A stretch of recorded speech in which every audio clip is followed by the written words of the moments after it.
Hey, 4th, 5th, and 6th grade leaders, this weekend we're continuing our big idea of forgiveness.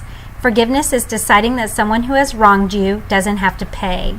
As we continue our big idea of forgiveness, we are going to dive into Jesus' most well-known parable found in Luke chapter 15, verses 11 through 24. We're going to see how Jesus talks about a kid who thinks he has it all together, and he demands the half of his dad's money and takes off to spend it on himself.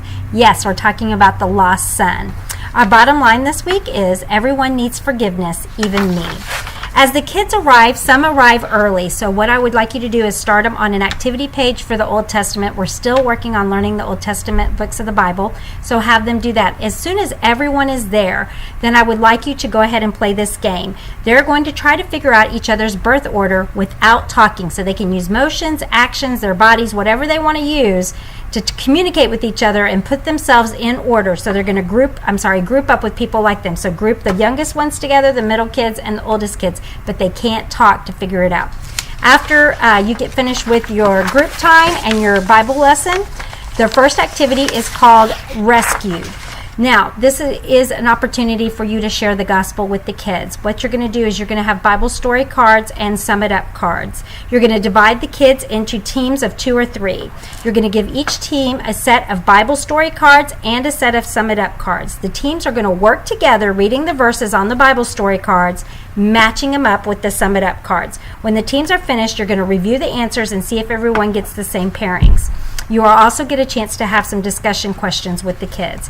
Like I said, this is a chance where you get to dive in a little bit and just to talk about salvation. I would love for you to share a personal story about how you came to know God and what that relationship has looked like, whether it means that you did it during high school or you were really young and then revisited it when they got older. Also, I want you to know that if the kids have a chance that they're wanting to ask for forgiveness and become a part of God's family or baptism, to see you after class and have a more intimate discussion with them. For the second activity is called Forgiveness Toss, and they're going to be working on their Bible verse. First, I want you to look up the Colossians chapter 3, verse 13. I want you to have some dive deeper discussion questions that you'll review, and then you're going to play a game. You're going to divide your kids up into 5 teams.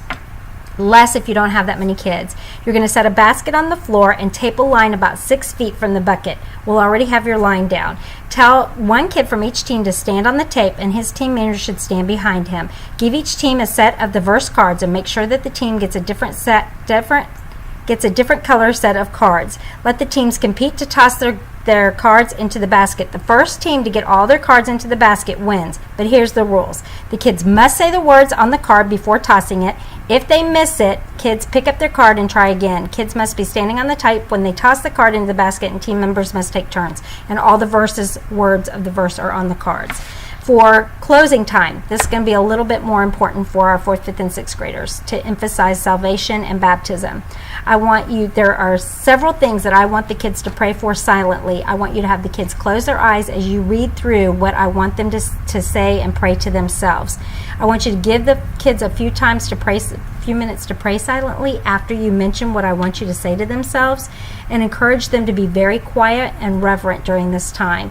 This is a serious moment, and I'd like for the kids to just take a moment and really think about if there's somebody that they need to forgive, or if there is they want to be a part of God's family and pursue baptism. Then you will close in prayer. I hope you're having a great week. I can't wait to see you during Huddle Up Time, 8:40 for first service, 10:10, 10:15 for second service. I need everybody at Huddle Up Time to touch base. It's an opportunity for us to pray together and just check in. Thanks so much, and see you Sunday.